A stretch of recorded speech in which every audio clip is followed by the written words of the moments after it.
नमस्कार दोस्तों, स्वागत है आपका आज के मुख्य समाचार में।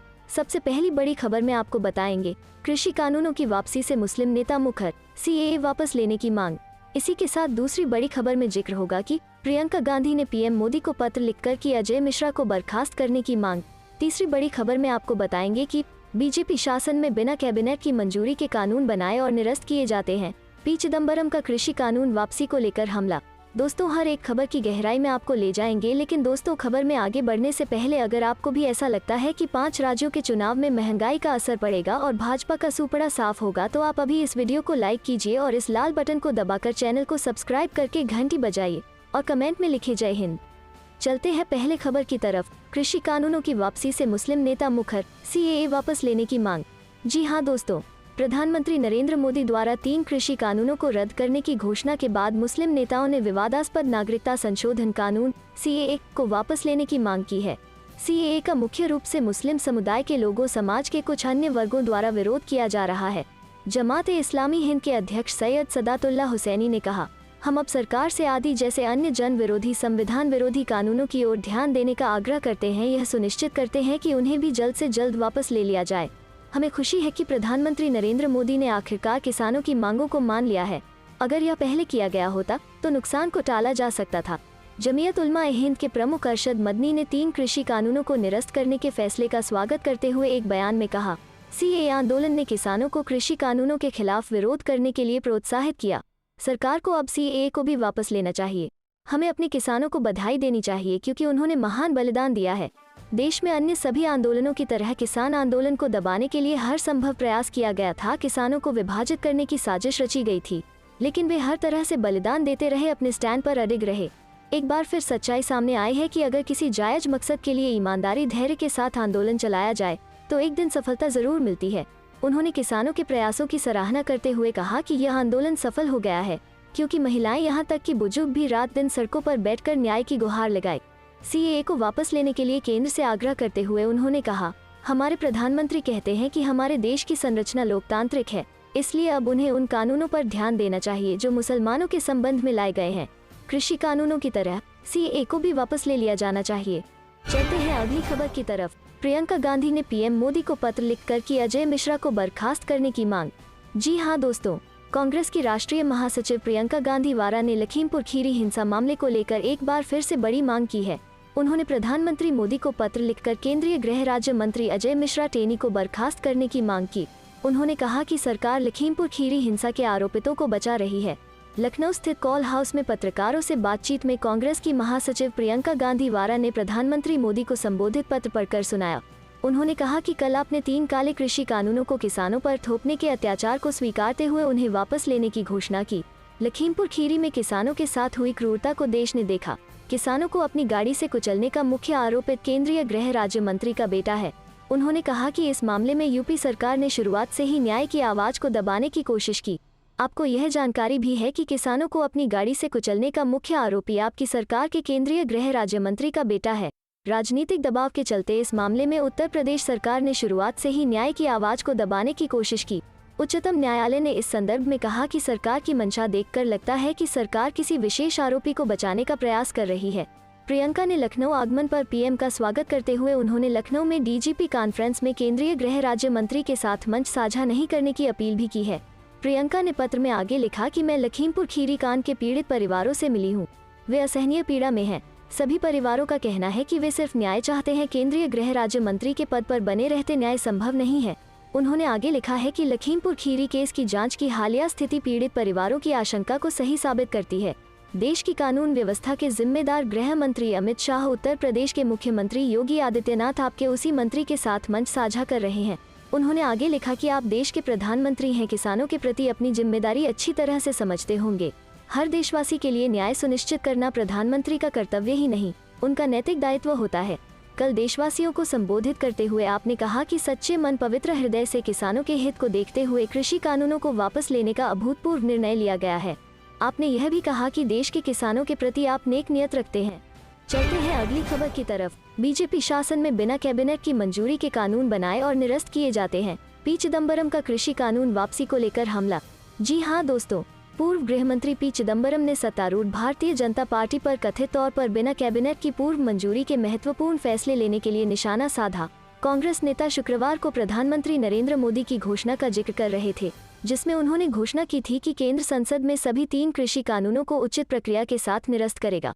पी चिदम्बरम ने शनिवार को एक ट्वीट में पीएम मोदी पर निशाना साधते हुए कहा कि उन्होंने कैबिनेट की बैठक में इस फैसले पर चर्चा किए बिना बड़ी घोषणा की। पी चिदम्बरम बोले, क्या आपने देखा कि पीएम मोदी ने कैबिनेट की बैठक किए बिना घोषणा की?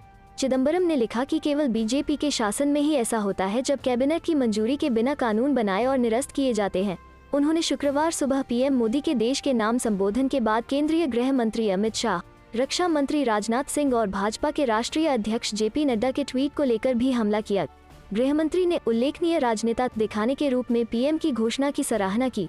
बीजेपी अध्यक्ष ने बताया, प्रधानमंत्री किसानों की ज्यादा परवाह करते हैं। रक्षा मंत्री ने कहा कि पीएम ने किसानों के कल्याण को देखकर फैसला लिया है। पी चिदम्बरम ने कहा कि 15 महीनों से इन योग्य नेताओं की सलाह कहाँ थी। चलते हैं अगली खबर की तरफ। सीएम गहलोत सभी मंत्रियों का ले सकते हैं इस्तीफा, राजस्थान में बड़ा बदलाव कर सकती है कांग्रेस। जी हाँ दोस्तों, राजस्थान में पिछले कई दिनों से मुख्यमंत्री अशोक गहलोत सचिन पायलट गुट में खींचतान की खबरें सामने आती रही हैं। अब आलाकमान बड़े बदलाव की तैयारी में है।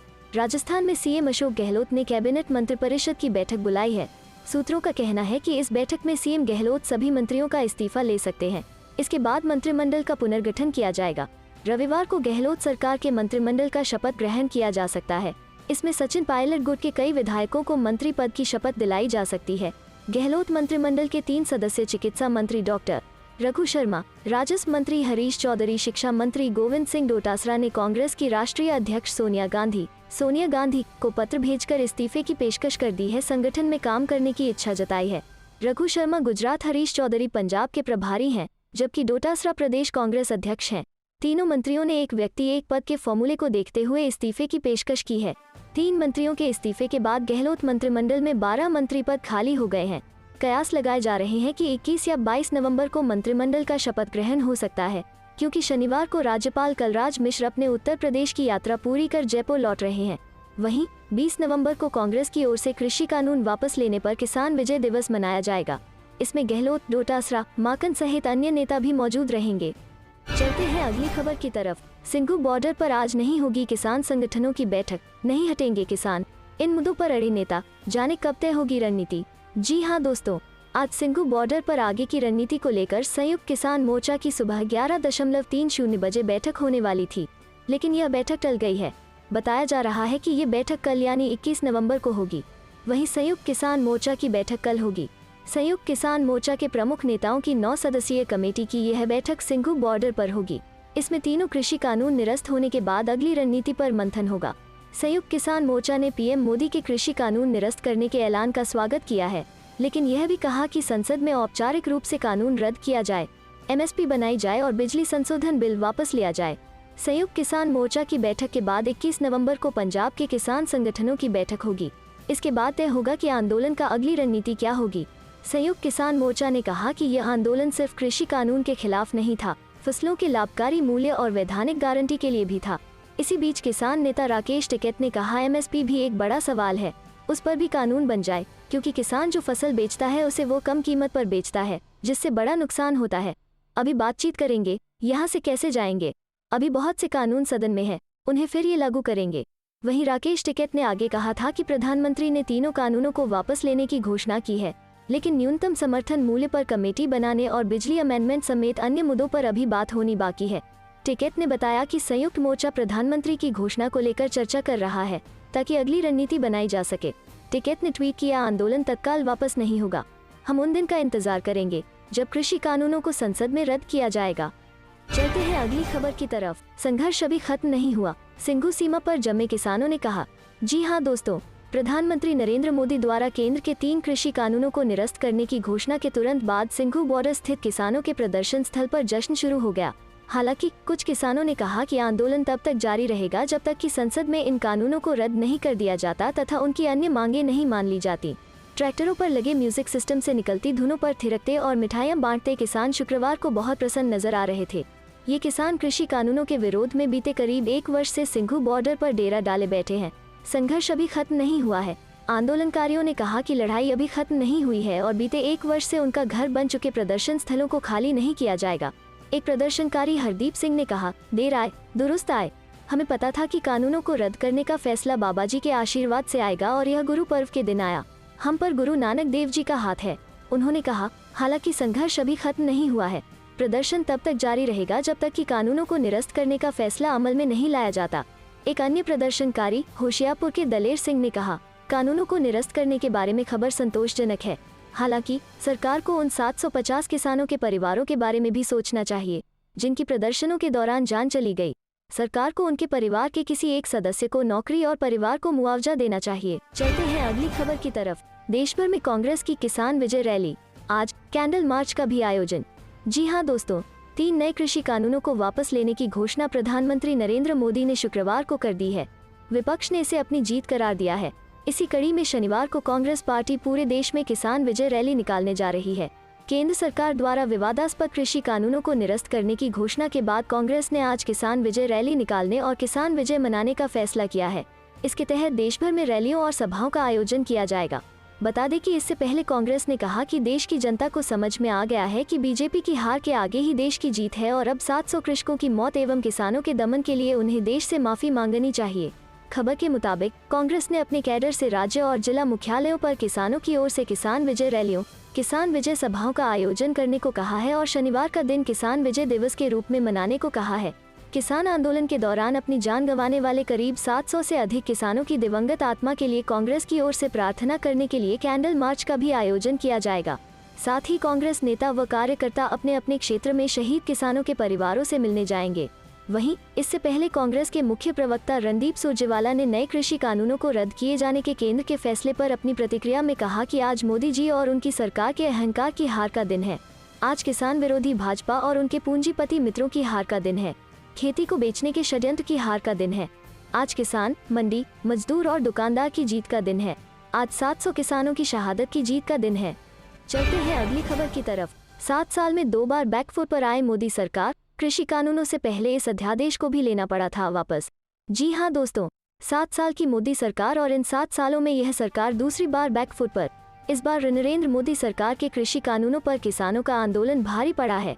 केंद्र सरकार के 3 कृषि कानूनों के खिलाफ करीब 1 साल तक चले किसान आंदोलन के बाद आखिरकार सरकार को किसानों की मांग के आगे झुकना ही पड़ा है। सरकार ने काफी कोशिशें की थी कि किसानों को इस मुद्दे पर किसी भी तरह मनाया जाए, लेकिन किसान 3 कृषि कानूनों को रद्द करने से कम पर राजी नहीं थे, जिसके बाद अब धरने पर बैठे किसानों से धरना खत्म करने की बात कहने के लिए खुद पीएम मोदी सामने आए। प्रधानमंत्री ने शुक्रवार को गुरु नानक जयंती के अवसर पर राष्ट्र के नाम संबोधन में कहा, हमारी सरकार किसानों के कल्याण के लिए, खासकर छोटे किसानों के कल्याण के लिए, देश के कृषि जगत के हित में, देश के हित में, गांव गरीब के उज्जवल भविष्य के लिए पूरी सत्यनिष्ठा से, किसानों के प्रति समर्पण भाव से, नेक नियत से ये कानून लेकर आई थी। उन्होंने कहा, लेकिन इतनी पवित्र बात, पूर्ण रूप से शुद्ध किसानों के हित की बात, हम अपने प्रयासों के बावजूद कुछ किसानों को समझा नहीं पाए। उन्होंने कहा कि कृषि अर्थशास्त्रियों ने, वैज्ञानिकों ने, प्रगतिशील किसानों ने भी उन्हें कृषि कानूनों के महत्व को समझाने का भरपूर प्रयास किया। आज मैं आपको, पूरे देश को ये बताने आया हूँ कि हमने तीनों कृषि कानूनों को वापस लेने का निर्णय लिया है। पीएम के इस ऐलान के बाद अलग अलग राजनीतिक दलों की तरफ से प्रतिक्रियाएं भी सामने आईं, लेकिन यह पहला मौका नहीं है जब 7 साल की नरेंद्र मोदी सरकार को बैकफुट पर आना पड़ा है। इससे पहले भी सरकार भूमि अधिग्रहण अध्यादेश को लेकर अपने पैर पीछे खींच चुकी है। क्या था वो अध्यादेश और क्यों मोदी सरकार को अपने ही उस फैसले से पीछे हटना पड़ा था, यह जानने के लिए हमें फ्लैशबैक में जाना होगा। चलते हैं अगली खबर की तरफ। कृषि कानूनों को वापस लिए जाने पर सोनिया का पीएम मोदी पर हमला, कहा तानाशाह शासकों का अहंकार हारा। जी हां दोस्तों, करीब 1 साल से केंद्र सरकार के 3 नए कृषि कानूनों का विरोध कर रहे किसानों की मेहनत रंग लाई और आज मोदी सरकार ने इन्हें वापस लेने का ऐलान कर दिया। अब तीनों कृषि कानूनों को वापस लिए जाने के केंद्र सरकार के फैसले पर मुख्य विपक्षी पार्टी कांग्रेस की अध्यक्ष सोनिया गांधी ने भी प्रतिक्रिया दी है। सोनिया गांधी ने इसे अन्नदाताओं की जीत और सरकार के अहंकार की हार करार दिया है। सोनिया गांधी ने फैसले पर खुशी जताते हुए कहा, लगभग 12 महीने के गांधीवादी आंदोलन के बाद आज देश के 62 करोड़ अन्नदाताओं, किसानों, खेतिहर मजदूरों के संघर्ष और इच्छाशक्ति की जीत हुई।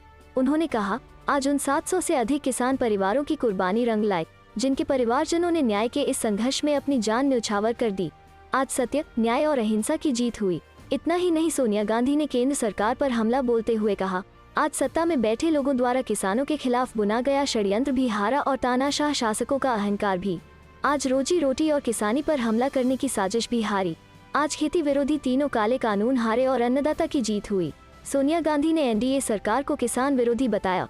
उन्होंने कहा, पिछले 7 सालों से बीजेपी सरकार ने लगातार खेती पर अलग अलग तरीके से हमला बोला है। चाहे बीजेपी सरकार बनते ही किसान को दिए जाने वाले बोनस को बंद करने की बात हो या फिर किसान की जमीन के उचित मुआवजा कानून को अध्यादेश लाकर समाप्त करने का षड्यंत्र हो। सोनिया गांधी ने कहा, इस सरकार ने किसानों के खिलाफ काम किया है। चाहे प्रधानमंत्री के वादे के मुताबिक किसान को लागत 50% मुनाफा देने से इनकार कर देना हो या फिर डीजल और कृषि उत्पाद की लागतों में भारी भरकम वृद्धि हो या फिर तीनों खेती विरोधी काले कानूनों के जरिए किसानों पर हमला। चलते हैं अगली खबर की तरफ। कृषि कानून वापस लेने के पीएम के ऐलान के बाद बोले राकेश टिकैत, आंदोलन तत्काल वापस नहीं होगा। जी हाँ दोस्तों, प्रधानमंत्री नरेंद्र मोदी ने प्रकाश पर्व के मौके पर राष्ट्र के नाम संबोधन में तीनों कृषि कानूनों को वापस लेने का ऐलान करके हर किसी को चौंका दिया। उन्होंने अपने संबोधन में आंदोलन खत्म कर किसानों को घर लौटने की अपील की है। उन्होंने कहा कि किसान अपने खेत में लौटे, अपने परिवार के बीच लौटे। हालांकि किसान नेता राकेश टिकैत ने स्पष्ट कर दिया है कि किसान आंदोलन तत्काल वापस नहीं होगा। भारतीय किसान यूनियन के प्रवक्ता टिकैत ने कू पर यह बात कही। उन्होंने कू पर लिखा, आंदोलन तत्काल वापस नहीं होगा। हम उस दिन का इंतजार करेंगे जब कृषि कानूनों को संसद में रद्द किया जाएगा। सरकार न्यूनतम समर्थन मूल्य के साथ साथ किसानों के दूसरे मुद्दों पर भी बातचीत करें। गौरतलब है कि केंद्र सरकार के तीनों कृषि कानूनों के विरोध में देश भर के किसान पिछले 1 साल से अधिक समय से आंदोलनरत थे। उनका कहना था कि इनके कारण कृषि के क्षेत्र में प्राइवेट सेक्टर का दखल बढ़ेगा। पीएम ने देश के नाम अपने संबोधन में आज कहा कि हमारी सरकार किसानों के हित में हर संभव प्रयास कर रही है। उनकी वित्तीय स्थिति को सुधारने के प्रयास किए जा रहे हैं। कृषि कानून छोटे किसानों की मदद के लिए लाए गए थे।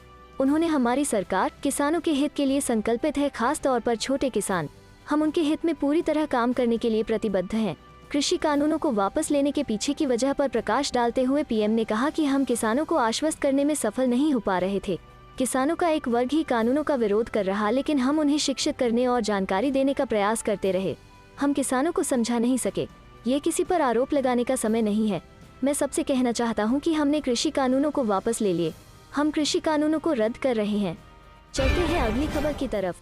यूपी, कृषि कानूनों की वापसी पर प्रियंका ने मोदी पर साधा निशाना। हार देखकर कानून वापस लेने का ऐलान, अध्यादेश लाकर खत्म करें। जी हाँ दोस्तों, कांग्रेस की राष्ट्रीय महासचिव प्रियंका गांधी वारा ने 3 कृषि कानूनों की वापसी को किसानों के संघर्ष की जीत बताया है। उन्होंने कहा है कि आगामी चुनावों में हार को देखते हुए प्रधानमंत्री ने इस कानून को वापस लिया है। उन्होंने कहा कि अध्यादेश लाकर कानून वापसी की कार्यवाही करनी चाहिए। 3 कृषि कानूनों की वापसी के बाद यहां कॉल हाउस पर पत्रकारों से मुखातिब प्रियंका ने पीएम मोदी पर निशाना साधा। उन्होंने कहा कि 600 से अधिक किसानों की शहादत हो गई। 350 से अधिक दिन तक किसानों ने संघर्ष किया। केंद्रीय मंत्री के बेटे ने किसानों को कुचलकर मार डाला।